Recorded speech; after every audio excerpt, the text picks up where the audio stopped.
From the Krynoids to the Reapers to the Vashta Narada, there have always been Doctor Who creatures who like to make a meal of things. But never has there been a more gloopy, slurpy or gnarly eater than the man-traps.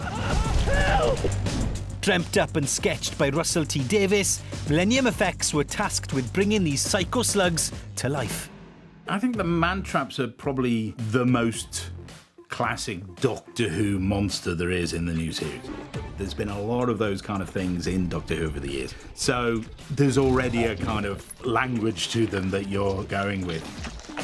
It's very exciting to get a new design for a Doctor Who monster.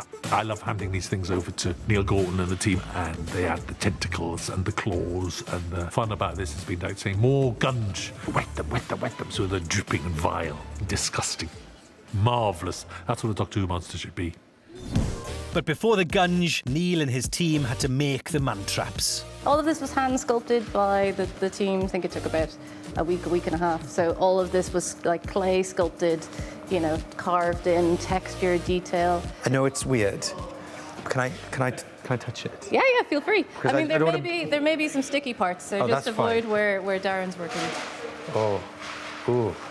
It feels how I think it would feel. Oh yeah? How's that? Feels alien and fleshy. You know? The man-traps have been built using foam latex panels that are glued together to create the 7-foot creature.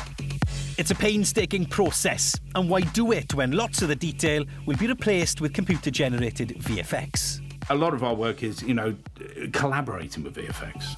Even if you're going to do something CGI, very often we'll build a physical thing that people can interact with. It just makes it easier for actors to deliver a performance if there's something in front of them that looks like the character they're meant to be playing again.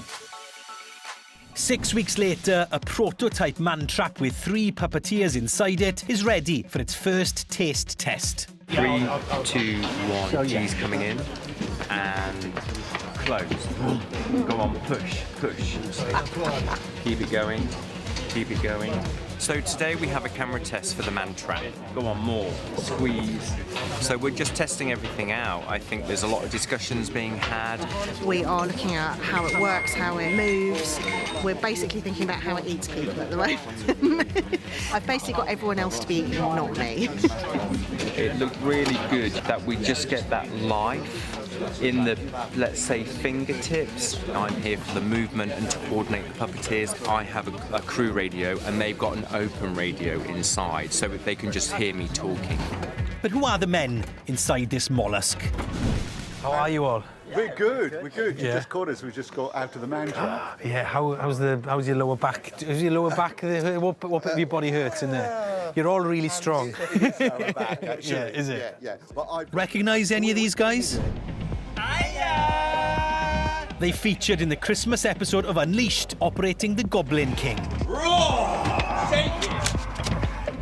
But this is actually the first time I've met them, as we filmed this episode a month before the Christmas special. You with me? It's that timey-wimey stuff again. Which bit are you doing? I'm stood up in front. Yeah. And I'm controlling the upper fingers. Yeah. I'm doing the head movement, and I've also got the throat in my teeth. And I'm puppeteering the throat with my head. Wow. Kind of doing that. I'm in between the two of them, so Yeah. I'm using my legs to help close the big flaps that open. So it's your legs that's doing that It's on my legs, and then I'm using my hands to control the lower tentacles. I'm in the back here. I'm actually in the tail, so I get to lie down on this job. Oh, so he's got the easy bit there. But the very technical one. Yeah. Right. So I've got a couple of hand controls in there, which I've got these touchy-feely tentacles at the front. Yeah. It's a cable mechanism that runs all the way through the man. Yeah. What's the hardest bit of it all, would you say? Coordinating all 3 of us. So it feels like it's one creature. Yeah, exactly. Yeah. So we have a movement coordinator outside who's giving us the feedback of what's happening and what the director wants in order to fine-tune the performance. Yeah. And we have monitors so we can see what the camera sees, so we can fine-tune our performance that way as well. How often do you have 3 of you crammed up together like this? Quite often. We get quite cosy. I was going to say, you must know each other pretty well by now, right? Yeah. Intimately, one might say. Yeah. The puppeteered man-trap was used on set throughout, and the digital magic was added in post-production by VFX specialists Automatic. So ultimately, we had one that would do the work to be there, to stand there. But some of the kind of eating of the humans is really, really hard, because we would have had to make about 3 different man traps to eat a human. So we ended up making a kind of a digi-double, I suppose, a digital one. As we were doing it, we were like, well, let's try and bring those tentacles to life. Let's try and bring this kind of snaky, kind of awful things inside the belly of the slug, the belly of the man trap. You know, we did quite a lot of kind of overlaying to just bring other elements of them to life. I watch it and I'm utterly amazed that we made. Yeah. I think it's amazing and I'm so excited by it. And I think it was one of those really complicated in itself. When you watch it, you probably may not think how complicated it was, but it was a very complicated episode to make.